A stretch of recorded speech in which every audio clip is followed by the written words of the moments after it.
事关我大秦福祉，实在让寡人左右为难。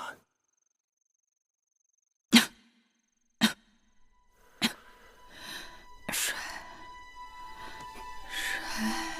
芈月，芈月，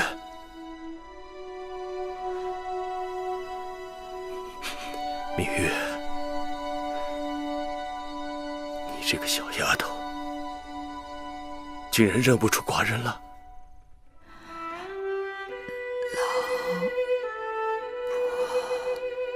来人！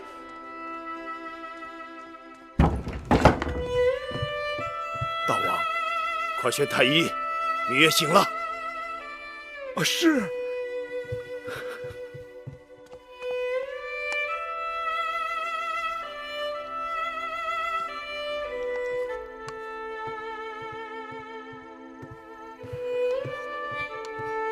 大王，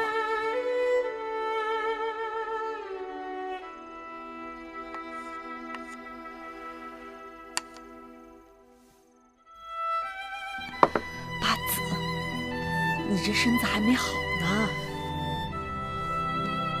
这就是和氏璧。让太医检查过来，只是那个匣子里有机关藏有毒针，和氏璧上并没有毒。好好看看他，你为了他差点丧命。这块玉伤了多少人的心呢？卞和曾抱着璞玉，在楚山下去见楚厉王、楚武王，可玉宫们一口咬定这是块普通石头。结果两代君王均以欺君之罪砍下了卞和的左右脚。卞和抱着璞玉在楚山下痛哭了3日3夜，眼泪流干了，流淌在宝玉上的全是血。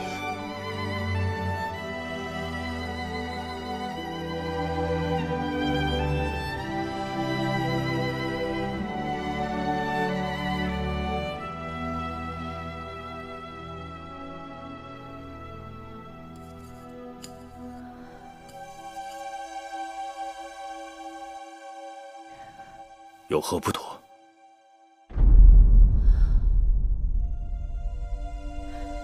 快过，把它拿走。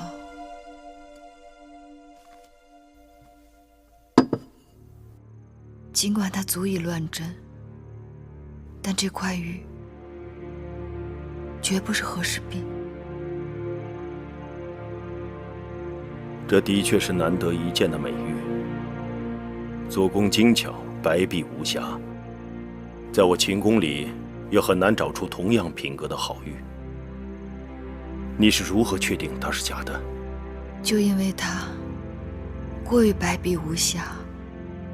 大王，臣妾刚刚提到过，卞和曾抱着璞玉在楚山下痛哭了3日3夜，和氏璧上沾满了他的血泪。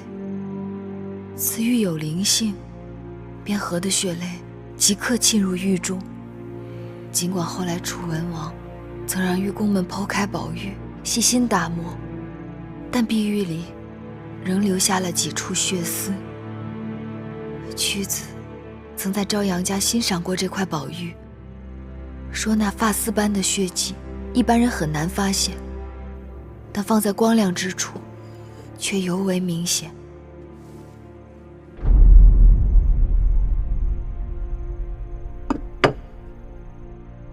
如此说来，果真不是和氏璧。是谁这样处心积虑？和氏璧本是独一无二的珍宝，岂容混淆？那人这么做，一定不仅仅是为了谋利。瞧你这孩子，有话不会慢慢说吗？这身子还那么虚，就劳心劳肺的。来来来，赶紧躺下。这汤水越来越浑了。八子真是命大，这若是换了旁人，早就呜呼哀哉了。妹妹别太伤心了，调养段时间，身子会好的。是啊，等八子养好了，照样是巧笑倩兮，美目盼兮。我哪里是在为自己的容貌叹息？我是想我这一病，不知又得罪了多少人。这些日子我明明见好，可除了2位姐姐，宫里无人肯理睬我，连王后都不来看我。八子为何要惦记王后啊？是她的解药救了我的命，我总该当面谢她。你们这是齐心要瞒我什么？前些日子我命如寒蝉，岌岌可危，宫中一定是发生了什么事情。女医治说了，你全身经脉均伤，要心无旁骛才能调养好。等过些日子你腿脚利落了，再知道也不迟。姑姑这么一说，我就更躺不住了。你们若不告诉我，我去问大王。八子真是倔强，你赶快躺好，我慢慢说给你听。你呀，就不要想着惦记王后了，更不要在大王跟前提及王后。如今王后已是戴罪之身。怎么回事？这件事情只有大监最清楚，我们也是从他嘴里听到3言2语，才略知眉目。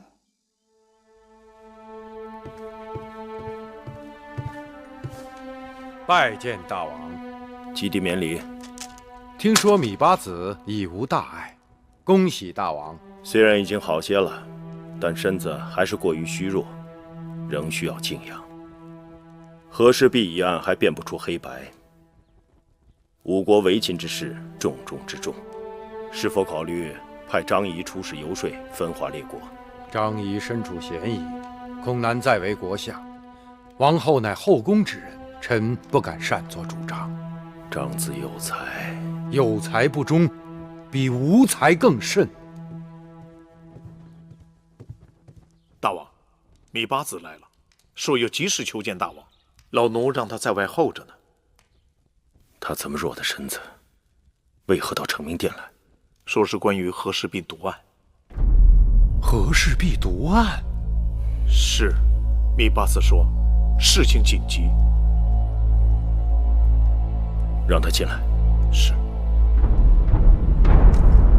臣告退。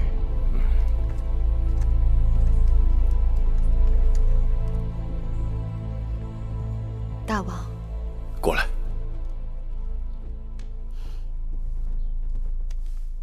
这手冰凉的，快烤烤火吧。母监，端碗热水过来。是。月儿没事。没事？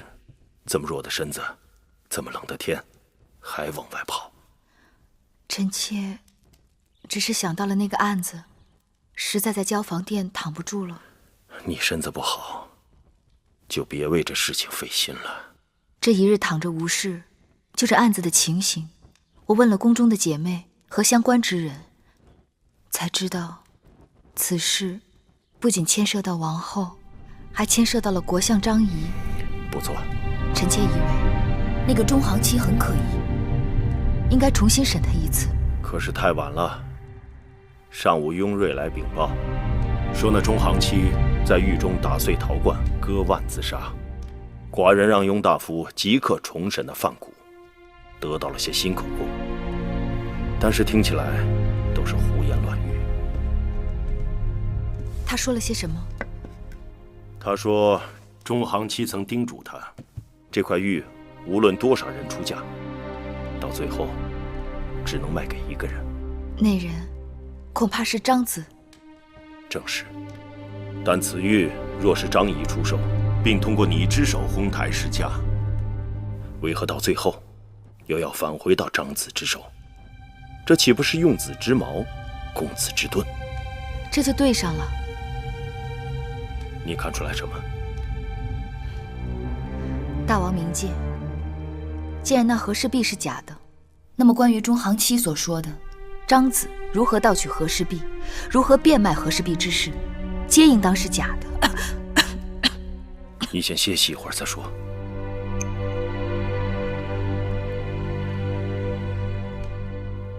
既然他们为了设计张仪，那匣中的毒针很可能就是针对张仪，对方必是知道张仪的过去，也知道他会对和氏璧耿耿于怀，所以将毒针藏在匣中暗算。我和王后半路相争，和大王让我们破解匣子的机关，大约都在他们的算计之外，只因他们有备而来。当毒针刺中我和元儿，大王彻查抓住中行期后，他们马上又用了苦肉计，把脏水泼到张仪身上。张子无辜，却是有口难辩。这个雍瑞是如何审案的？差点误了寡人的大事。这也怪不得雍大人，那中行期一伙早就做了算计，又抱着必死之心，只怕换个人审，其结果都是一样的。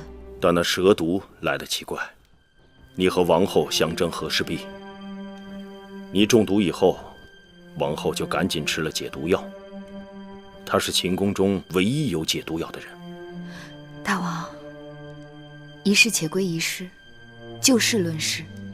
就算王后有杀我之心，我也不能落井下石，指黑说黄，明知其冤，却因为私人恩怨而私心窃喜。金山蛇、云梦环蛇、双头蛇，乃是楚国3种最毒的蛇。楚国宫中藏有这3种蛇的蛇毒，而宫中秘制的解蛇毒药回龙丹，也是针对这3种蛇毒而提炼的。所以王后的药正巧能解此毒，但未必王后就是下毒之人。依你之见，谁该是下毒的人？臣妾后来又将那假和氏璧拿来细看，发现不但玉质绝美，而且做工精致，都堪为杰作。和氏璧为传世之宝，假和氏璧可以以假乱真。臣妾以为那始作俑者一定是曾经持有过和氏璧之人。这么说，此人应该是来自楚国。说起楚国，臣妾首先想到的是楚王，但楚王天性糊涂，并不是因毒设计之人。令尹朝阳，可能是他，但不仅仅是他。诸国兵马联手攻秦，楚国派昭阳当统帅，昭阳自然立功心切，但昭阳的性情一贯暴躁，并不功于心计。这种连环计环环相套，昭阳背后必有高人。那人记恨张仪，忌惮张仪之才，欲除之而后快，利用昭阳和和氏璧行此诬陷之计。寡人知道那个高人是谁了。大王的意思是？公孙衍。大王怎能如此肯定？公孙衍与张仪有深仇大恨，昭阳不过是误会张仪盗了和氏璧，但公孙衍却一直以为是因张仪的到来而失去寡人的倚重，最终弃秦投魏。公孙衍虽有才华，但心胸狭窄，计较善妒。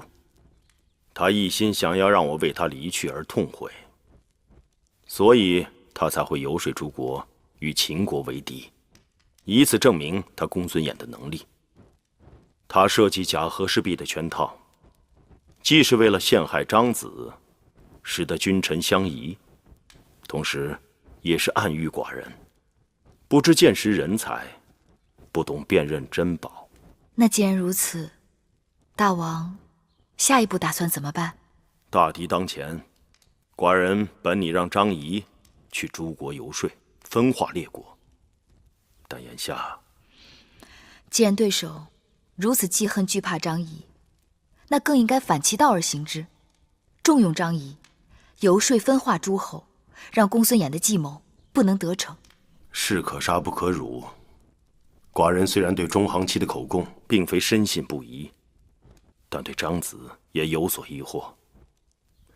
寡人担心他因此而负气抗旨，不再为寡人效命。人以国事相待，我以国事报之。公孙衍太过熟悉大王，又太过了解张仪，才会设下这么个局来。臣妾以为，对张仪来讲，请将不如激将。激将？公孙衍如此与秦国纠缠不放，皆因为好胜之心，而张仪无端受此诬陷，必会有报复之心。若能激起张仪的报复之心，那天底下有比留在秦国更能与公孙衍一决高下的地方吗？好，说得好。可惜张子这阵子被寡人圈在家中，定是一肚子委屈不忿。派何人前去周旋转还才好？大王，那你看臣妾如何？你在这秦宫里，除了大王，比我更知晓张仪的人，恐怕没有。可你的身子……大王，不妨派一辆好车，送芈月出宫。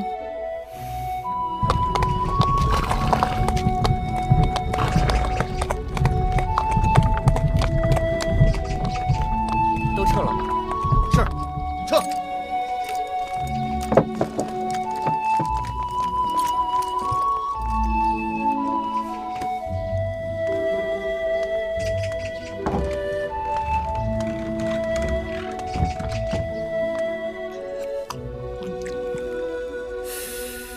张相在家吗？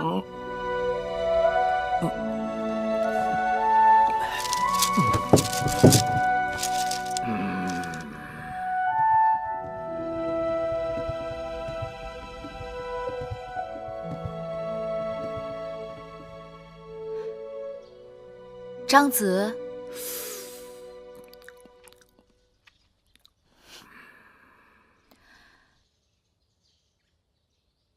姑姑，这屋子里的味道太难闻了。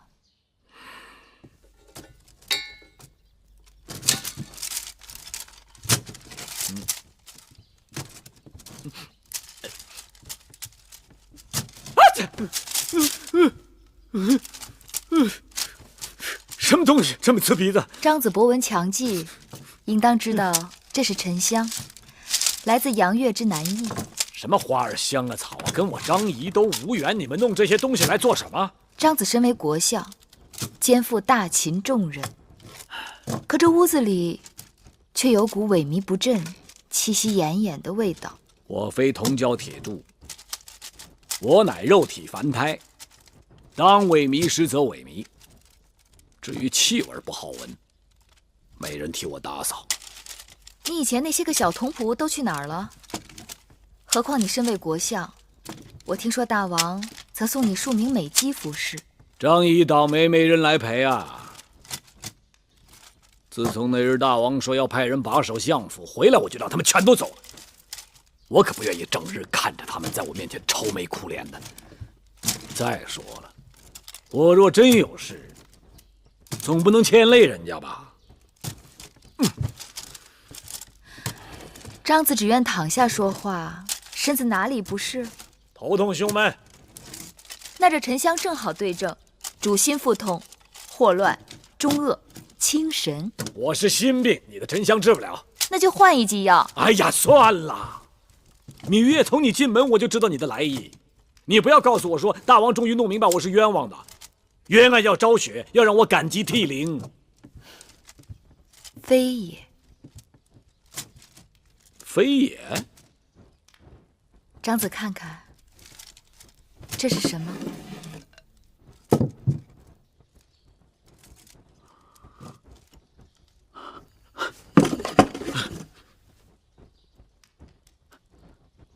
和氏璧。是，但可惜这是假的。假的？如此瑰丽华美，怎可能是假的呢？足以乱真，就因为它过于完美无缺，所以露了马脚。你看出来的？芈月厉害啊！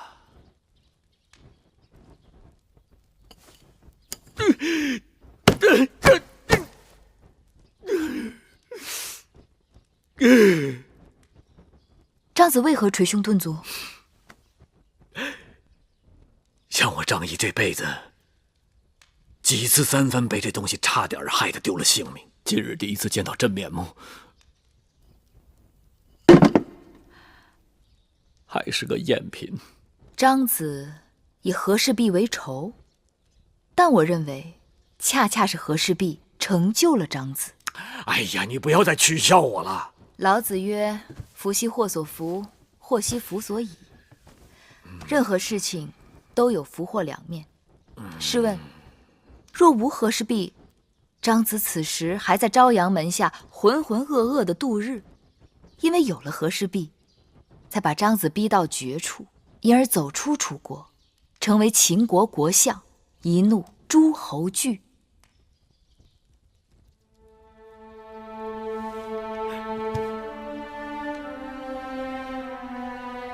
那此番呢？此番，诸国联手攻秦，公孙衍本来就与你有仇，又惧怕你的才华，于是以和氏璧为计陷害于你。但如今你毫发无损，这只能成就你在诸侯之间的威名。等你再出使列国，诸侯召见之时，你未发一言，他们就先行气馁了。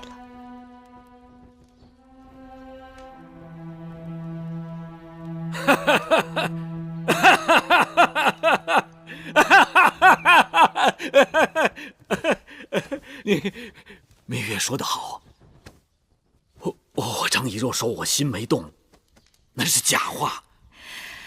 那张子，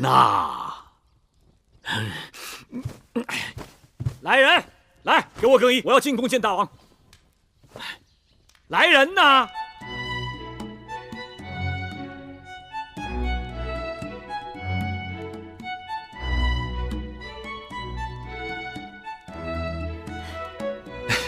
你看看，你看看，都是些踩地攀高之徒，没一个忠心的。我自己来。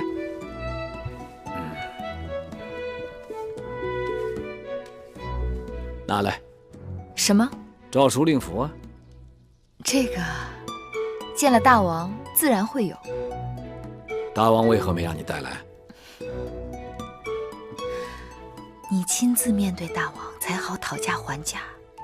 我不可越俎代庖。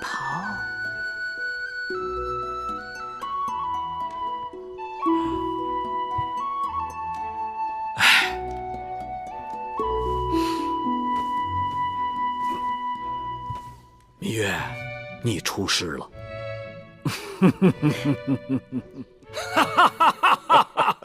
大王，此番诸国已经对我大秦举兵，全有赖张子前往各国游说分化，解我大秦之困局。张仪义不容辞。纵观全局，张子看还有何遗漏之处？据说半年前燕王驾崩，大公主孟莹之孩儿公子直，年仅2岁便丧父，母子俩很是可怜。眼下孟莹成为了义后，太子快继位，此君懦弱无能，大权旁落于国相子之手中。前次大王修书一封给义后，请他帮母国说话，却一直没有得到义后的回信。此次出使诸国，张仪以为第一站就应是燕国，望大王能再修信一封给义后，我等只要说服子之，这燕国就会成为羊群中第一只掉头而回的羊，别的羊见了，不可能不为之心动。好，除此之外，张子还有何要求？寡人定当尽力为你办到。大王，张仪还真的有一事相求。何事？说来惭愧啊，张仪一向自负，却因着和氏璧几次三番差点断送我的性命。此次公孙衍以假和氏璧相诱，固然是要构陷微臣，但臣料定公孙衍也是想以假诱真。若是这和氏璧真的在秦国境内，大王日后得到了和氏璧，请交于在下，将其砸碎，以泄此恨。玉璧易得，国事难求。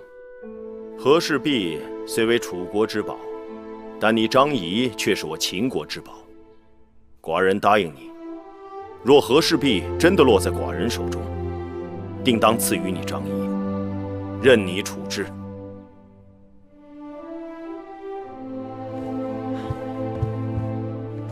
是为知己者死，张仪愿为我王效命。好。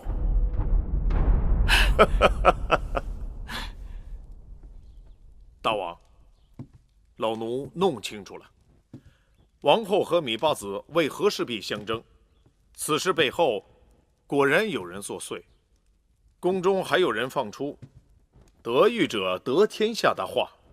谁？孟昭氏。但在背后怂恿他的，好像是魏夫人。魏夫人历来与王后不和，她浑水摸鱼，还到寡人这里来出手王后。也正因如此，才救了芈月一命。但那孟昭氏是王后的应试，她与魏夫人怎么会联手？有人唯恐寡人的后宫不乱。大王，公子华求见。让他进来。是。孩儿拜见父王。华儿，你怎么来了？孩儿这几日苦思冥想，让工匠将我秦军的盔甲进行调整。如何调整？比如说步兵，他们的前胸、后背、肩膀易受攻击。其甲衣由前甲、后甲和披帛等3部分合成。那骑兵必须便于骑射，其甲衣就比较短小，仅到腹部。没有披帛。还有车御，他们的手、臂、颈易受攻击。孩儿让其甲衣不仅有前甲和后甲，还有手甲、臂甲以及盆领。好，华儿真能干。函谷关大敌当前，孩儿愿为父王分忧解愁。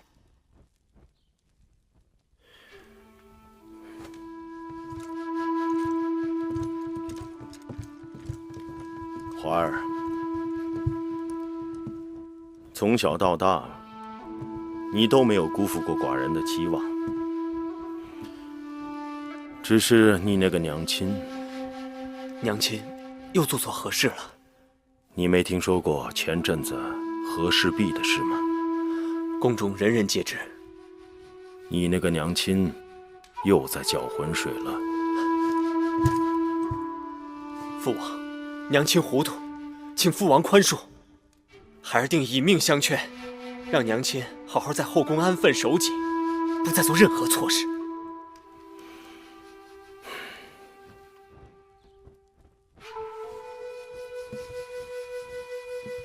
那就最好了。起来吧。谢父王。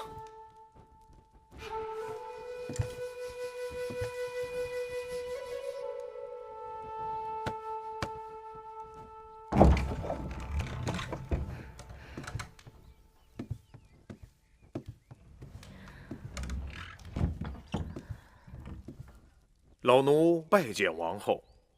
大监不必多礼，有什么话直说吧。王后以为老奴要说什么？芈月中毒，大王寻找设局之人，因为臣妾是宫中唯一有对症解药之人，瓜李之嫌，难证清白。大王要臣妾担责，臣妾就担；大王要臣妾的性命，尽管拿去。王后觉得委屈，臣妾有口难辩。大王英明，并未轻易定案。大王禁足王后，派人封闭交房殿，也是为了谨慎起见。王后不管是否冤枉，但同样要提防别人栽赃陷害。芈八子身体康复后，了解此事，亲自破了和氏璧的迷局。他向大王力证，王后与此事无关，因此大王口谕，派老奴前来，撤了交房殿的侍卫。是芈月亲自向大王力证？正是。这怎么会？王后，这就是说，大王相信王后是清白的了。是啊，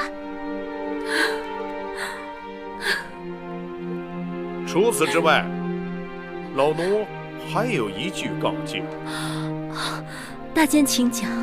秦宫历来清静，既无什么秘制，也无什么神药。宫外不洁之物带入宫中，那就是惹祸的根源。人往往是先自侮，而后遭人侮之；假自毁，而后遭人毁之。王后还是要事事严谨为好。老奴告退了。多谢大监提点。王后，大监是什么意思？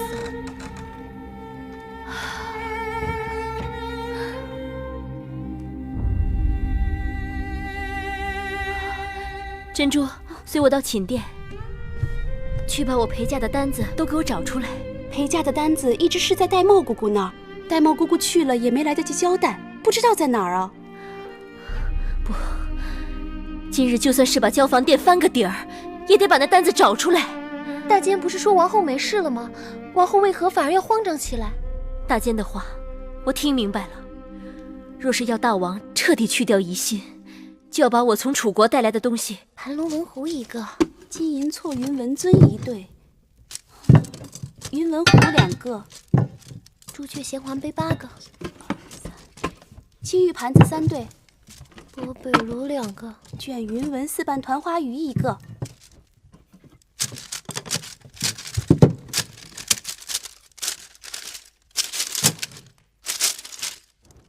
大王，这是王后送过来的陪嫁清单。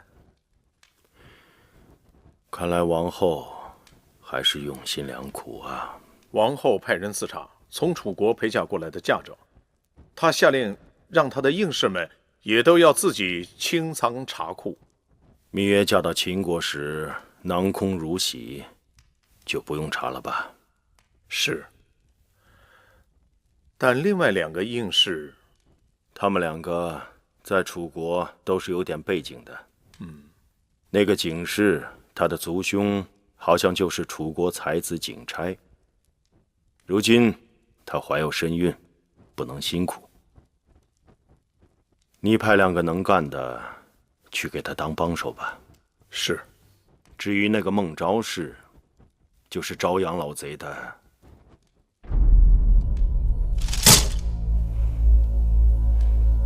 寡人怎么忘了？孟昭氏就是楚国令尹昭阳的亲侄女。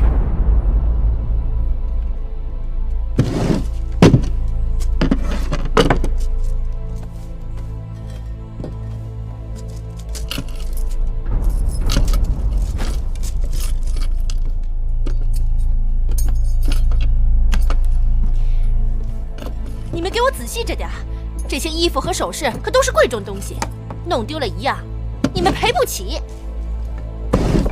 王后不是让咱们自己清点东西吗？怎么来了这么多不相干的人？闭嘴！景氏那边不也来人了吗？估计是怕咱们自己清点累着。夫人为何如此烦恼啊？大监，我又不是王后，有数百车的陪嫁，就这么点东西，犯得着翻那么仔细吗？有时数百车的嫁妆还不及那1、2件小东西价值连城。大监，您这是说笑吧？你们可找到什么了？大监，你看，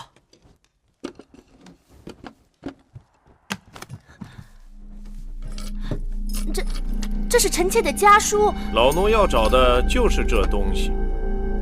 看来，夫人，你要跟老奴走一趟了。啊，大监，都这么晚了，您这话什么意思啊？孟昭氏，大王有旨，宣你问话。为什么？见了大王不就知道了吗？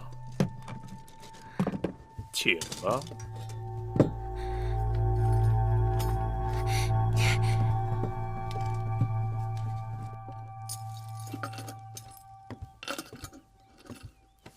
这些都是王后进宫后置办的，或是大王赏赐的东西。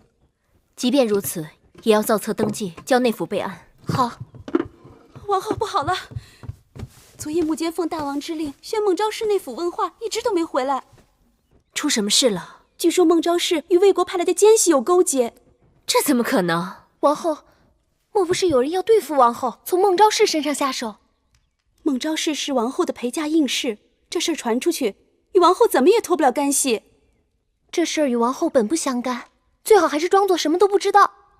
这叫祸不单行。我身上的罪名还没有洗掉，孟昭氏又出事了，躲是躲不掉的。去宣誓殿。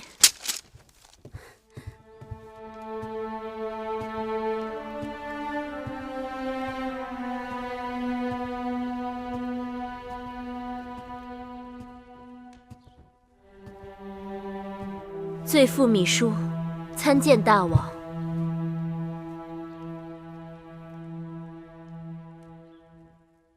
王后这是为何？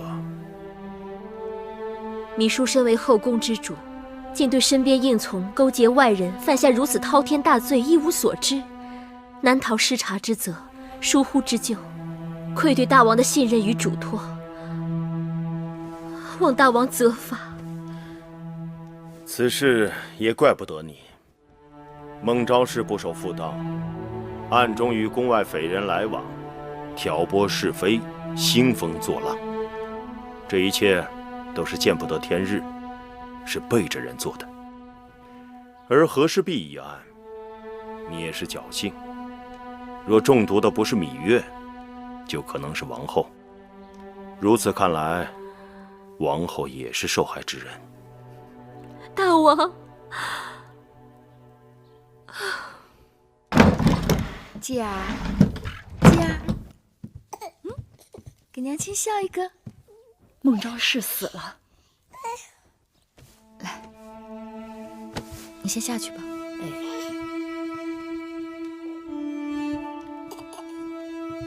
走喽。他是怎么死的？听说孟昭氏是被大王给赐死的。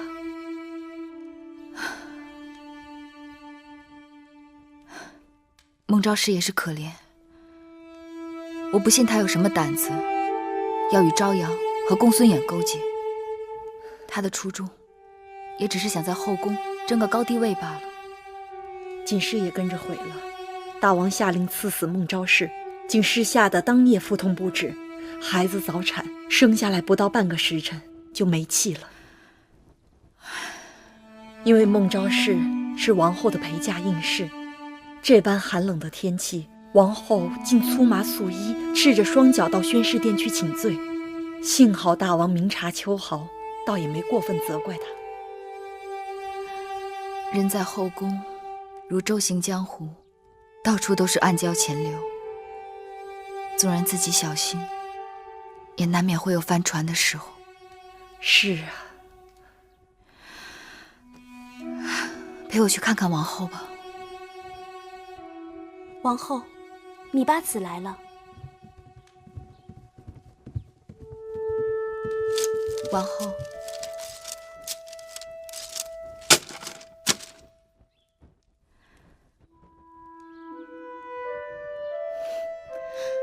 已经是早春了，姐姐不要一个人总闷在屋子里，跟我一同去园子里走走。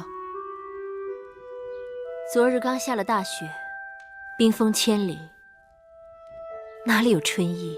姐姐把心胸放开朗些，那飞雪不也是漫天飞花吗？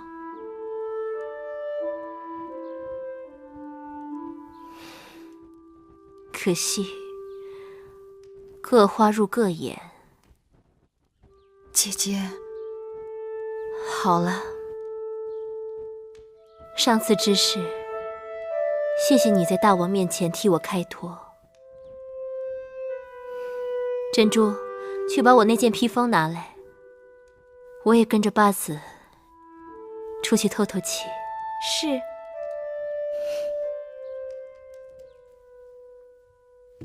姑姑，你看，身子这几天刚刚好些，就往雪地里跑，当心着凉了。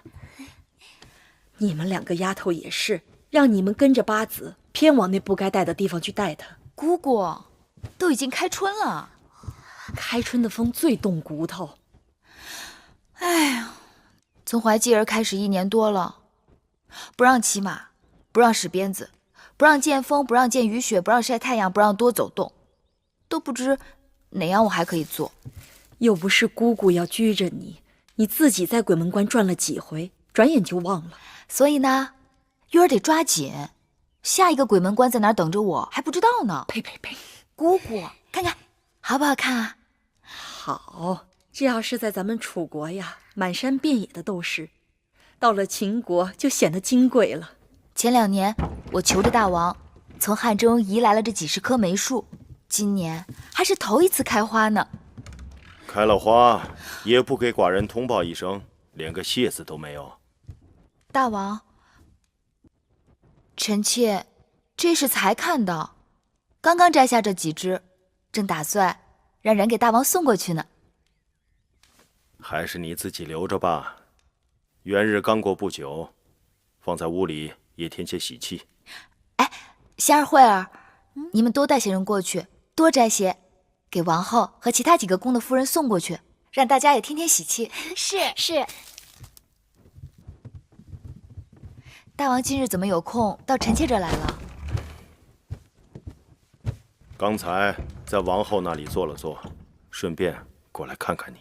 函谷关集结了大量秦军主力，军中粮草吃紧。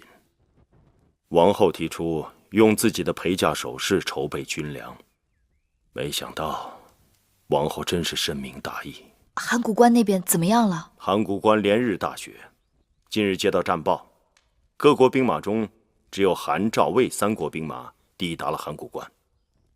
燕国兵马尚未出动，楚国20万大军走到半路，突然说因为太冷没有冬衣，不肯再前进一步。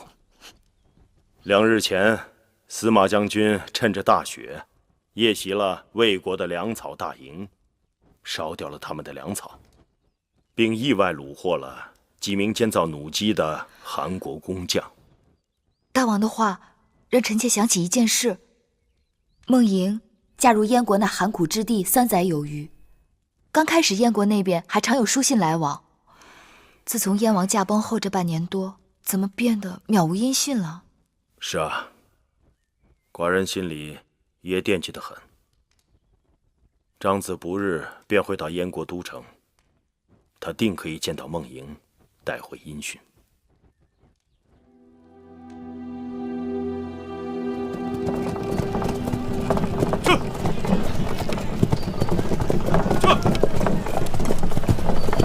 公子，咸阳城到了。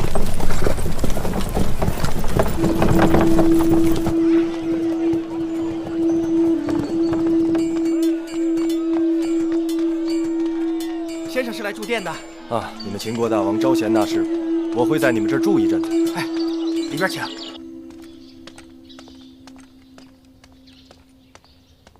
这位校尉，在下东周国世子苏秦，有一封重要书信要面呈你们大王。就凭你，说想见大王就见大王？我们大王哪有这般空闲？苏秦愚钝，还望这位校尉不吝赐教。你是世子，凡世子见大王都凭借策论高低，你的策论若有见地，还愁大王不召见你？此话当真？大王爱才，就看你是否真是有才之人。多谢。姬儿，看看这个是什么？看看。姑姑魏夫人来了。怎么了？咱们这儿来了一位稀客。谁啊？披香殿的魏夫人。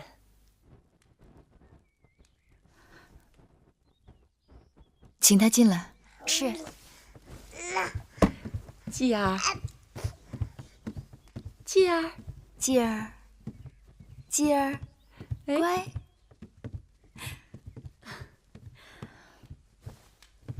见过魏夫人。哎呦，妹妹太客气了，快坐。这小公子长得朱唇粉面，真招人喜欢。你看，你看这孩子一点都不认生。小孩子心里是最干净的。是，小孩子的心是最干净的。他该午睡了，把公子抱出去吧。是，走喽，来，走。哟，前些日子，妹妹派人给各宫送来了梅花，图个开春的好彩头。姐姐无以回报，也带了些东西给八子。刚好啊，前一阵子华儿猎了些白狐，急坠成裘，让人赶着做好给我送来。我和妹妹的身量差不多，妹妹赶紧试试，看看合不合身。魏夫人客气了，这么贵重的礼物，我如何承受得起？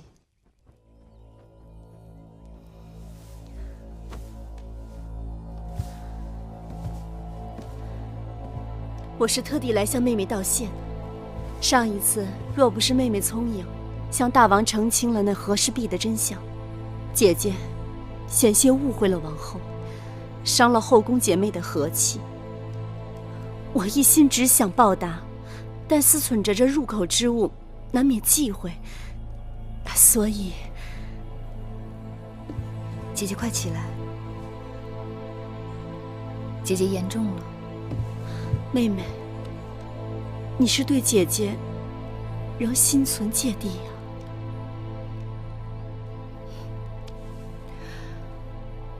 魏夫人若是真心，这声谢我收下了，但狐裘还是请魏夫人拿回去吧。这，妹妹，你这不是拒人千里之外吗？夫人刚才说了，这狐裘是公子华对夫人的一片心意，我怎敢随意夺取？公子华孝顺，是魏夫人的福气，我也盼望着继儿有朝一日能长大成人，如公子华一般建功立业，得一方封地。自此，我也就一生无求了。我跟妹妹的想法一样。哎呀，只可惜他人对我误会已深。妹妹，你若不念旧恶，不计前嫌，姐姐愿与妹妹亲如手足。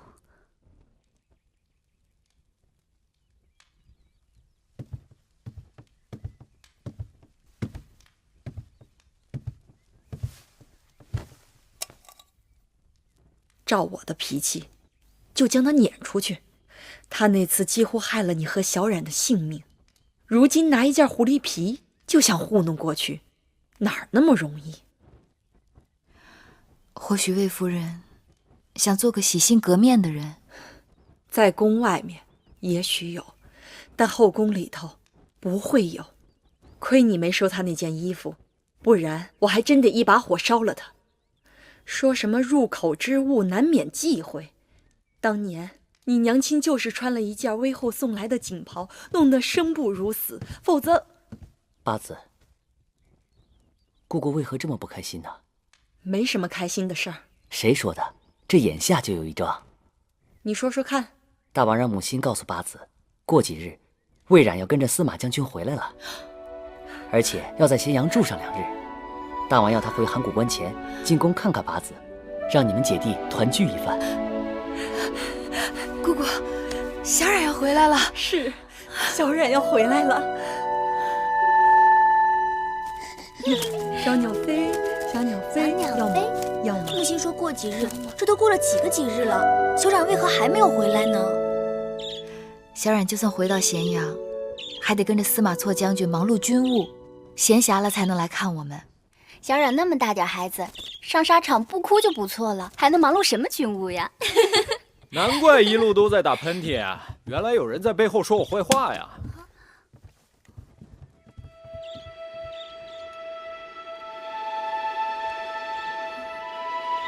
啊？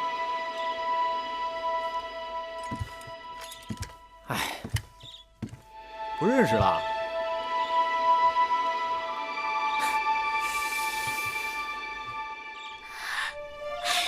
小冉，小冉，我高了，小冉一转眼变成大人了。小冉，姑姑，我回来了。小冉，小冉，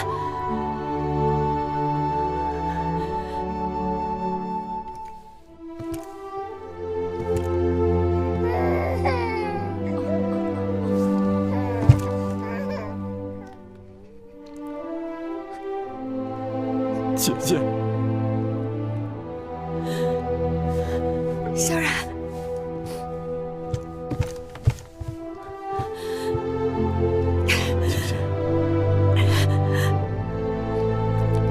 小冉想念姐姐。姐姐一想小冉，都变成大人了。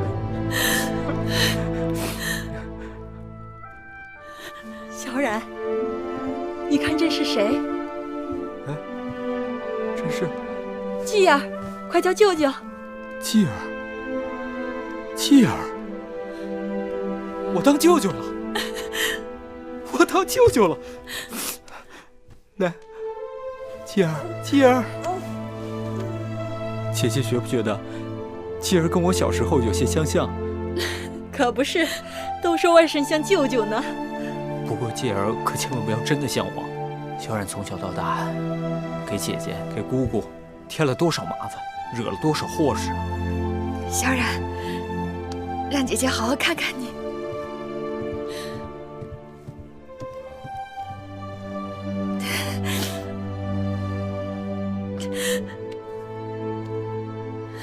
告诉姐姐，你打仗时受过伤，对吗？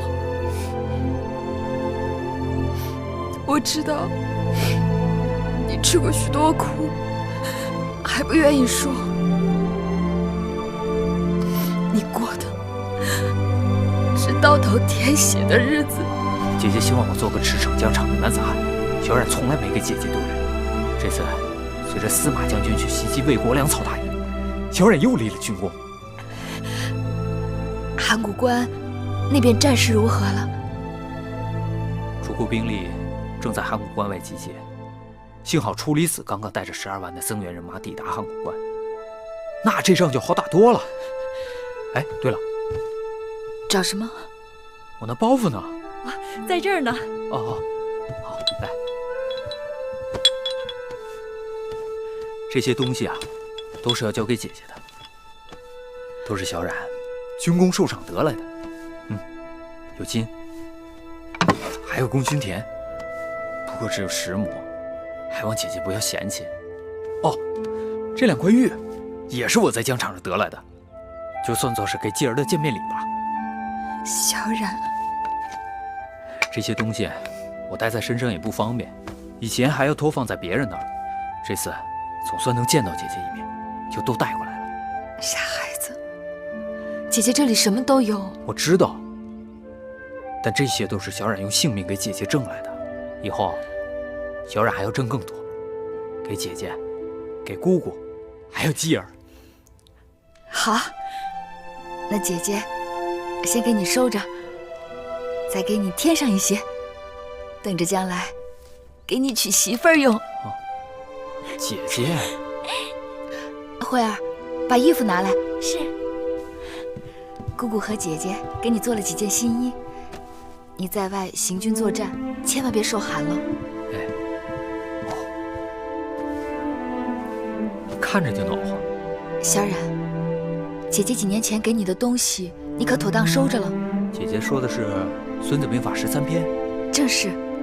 放心吧，小冉一直缝在贴胸的地方，有空的时候就拿出来看看。他可是我随身不离的先生，我要时常向他请教呢。那是大智慧，会让你受益匪浅。小冉明白。来，试试。好，试试。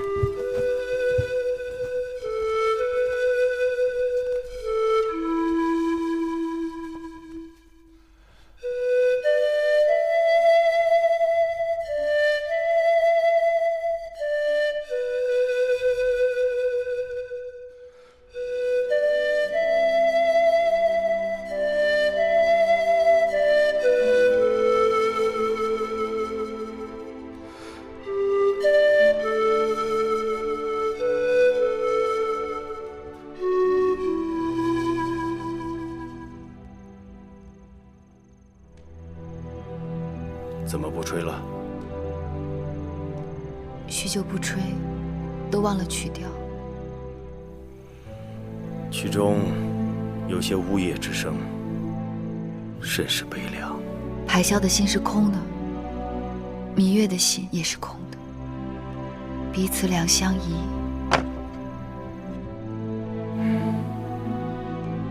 是因为你弟弟小冉走了吗？司马将军告诉寡人，魏冉天赋异禀，才思敏捷，假以时日，定是个领兵统将的人才。多谢大王赞许。大王日日忧心国事，可芈月却饱食终日，无所事事。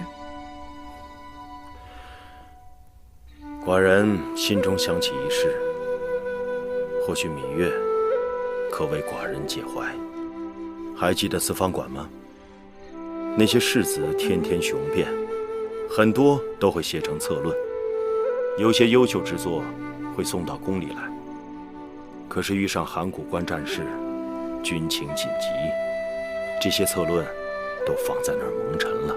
你若无事，可以去替寡人看看这些策论，挑选分解。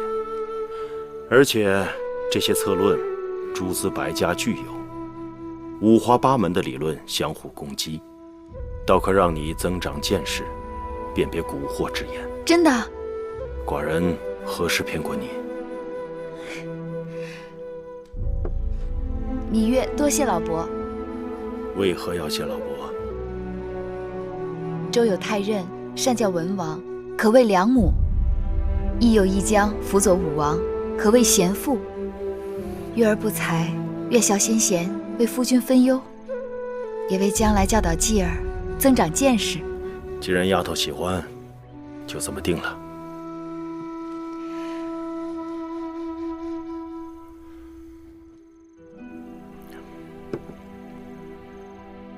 那此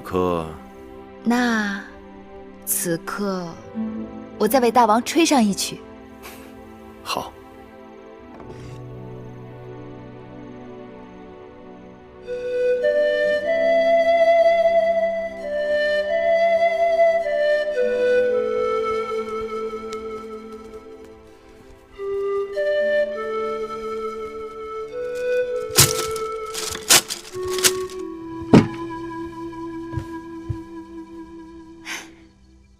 开始吧。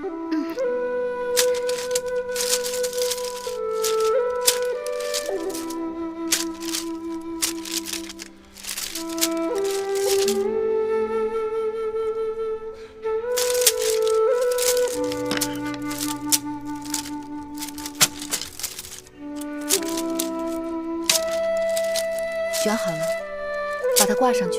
是。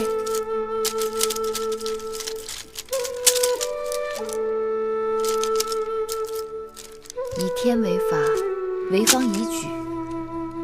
这是姑苏唐记的策论，属于墨家。把它分开放。是。哦，这位校尉，怎么又是你？请问大王最近可有看我的策论？我说你这人是不是想当官想疯了？日日来问。大王最近忙于军务，哪有时间看你的策论？如果大王看了你的策论，赏识你，自会派人去找你。你跑到这宫门来纠缠有什么用？不，在下不是想当官，在下真的有急事。这位校尉，麻烦你通报一声。行了，我说你这策论才交上多久，就急成这样？人家交上来1年半载没回音也不急，都跟你这样，这宫门不走人了。走。不是，这位校尉，我真的有急事，麻烦你通报一下。在下苏秦，姓苏名秦，东周人。我这次快滚！你怎么可以口吐脏字啊？我怎么口吐脏字了？我说什么了？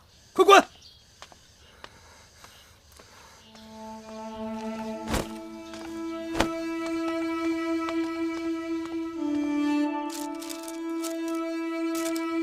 发子，天晚了，不急在这一时，咱明日再来吧。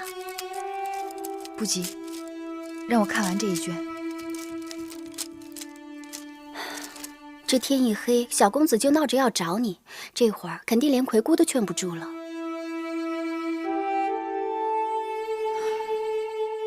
我看完这一卷吧，这一卷是墨家驳儒家的言论，格外精彩。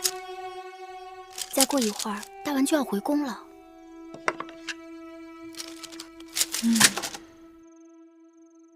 好了，走吧。是。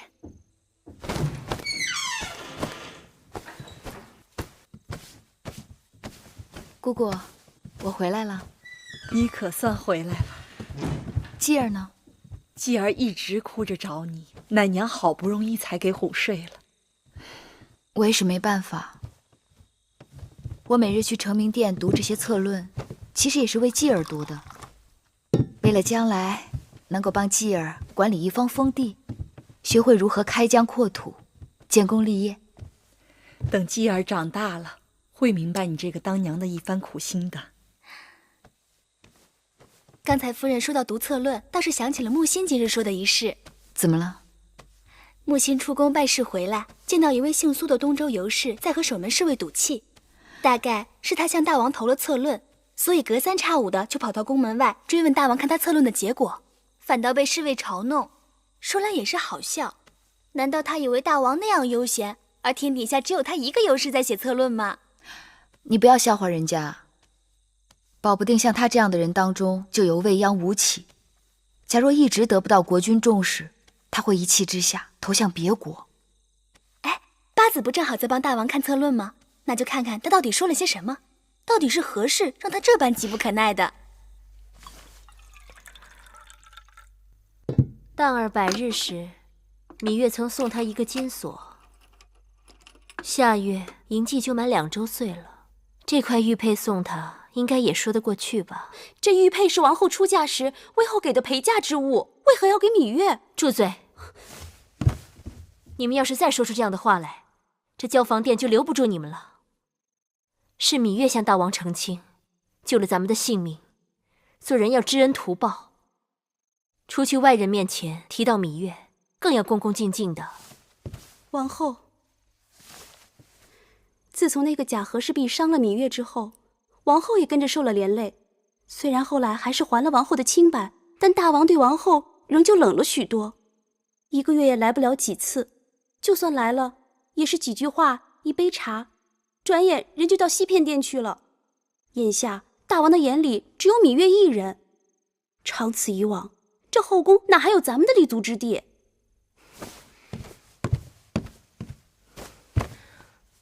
王后，奴婢也是实在看不下去。王后今日赐芈月一个金钗，明日又赏她一块玉佩的，可是那芈月呢，何曾对王后感恩过？今日也不常来请安了，说什么大王让她到成明殿去研读策论。那成明殿是什么地方？王后都不能随便出入，怎么倒成了芈月的书房？王后，奴婢实在是替您感到委屈和不值。人无远虑，必有近忧。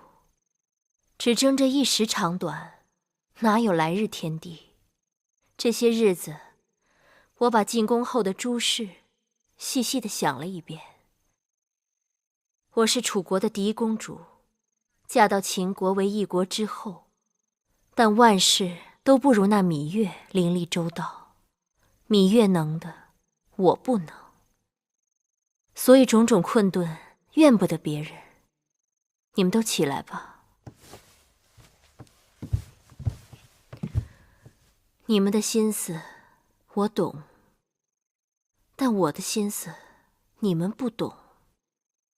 别在乎这一钗一玉的，都是身外之物。你们说，眼下是什么季节了？冬天过去了，已经开春了。冬日万物蛰居养息，眼下已是春天了。把眼睛放亮了，到处都是机会。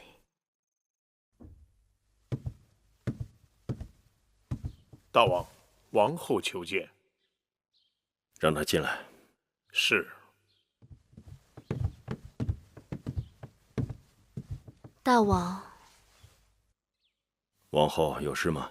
臣妾听说函谷关战事吃紧，大王运筹帷幄，日夜操劳，心神交瘁，臣妾十分不安，不知是否能替大王分忧。后宫千头万绪，王后已经够辛苦了，前朝之事就不用王后分心了。无论前朝后宫，眼光见地均是第一位的。臣妾过去见地不足，料理后宫捉襟见肘。听说承明殿策论堆积成山，芈月帮着翻阅分类，仍是左支右绌，臣妾愚钝，愿效犬马之劳。王后的意思是，大王珍重才学出众之女子，臣妾作为大王之妻，后宫之主，理应不耻相师，研读策论，提高学识。疏而不才，望大王御惩。王后勤奋好学，寡人自当成全。多个人手，多把力气，你与芈月共同研读策论，定能相互切磋，相以成强。谢大王。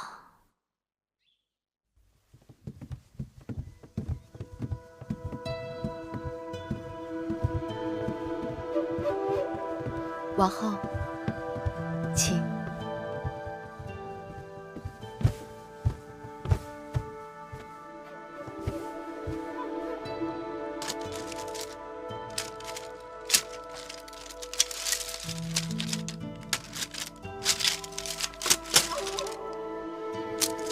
珍珠，给我。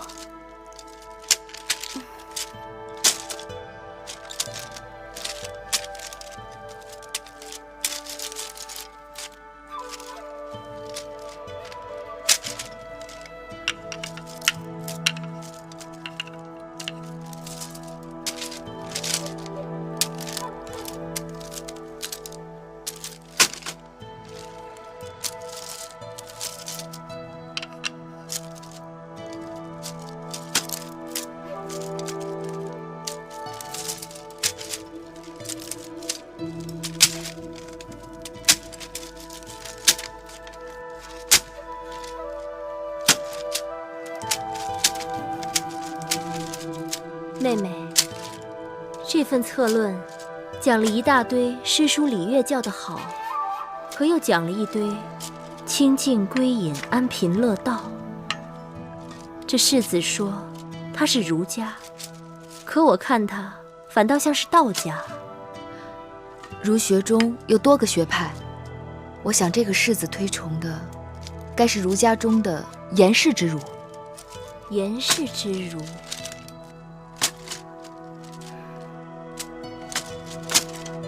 挂上牌子，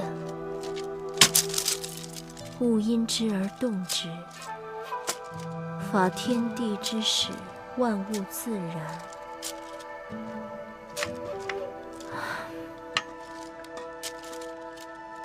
甚至不得不然而为。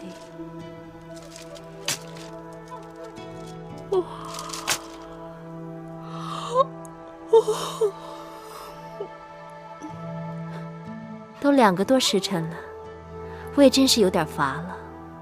珍珠，你去给我们姐妹烹壶好茶来。是。姐姐乏了便歇一歇。这些策论读起来虽都新奇有趣，但分类却是个心细的活儿，急也急不出个所以然来。那我可就真歇歇了。嗯。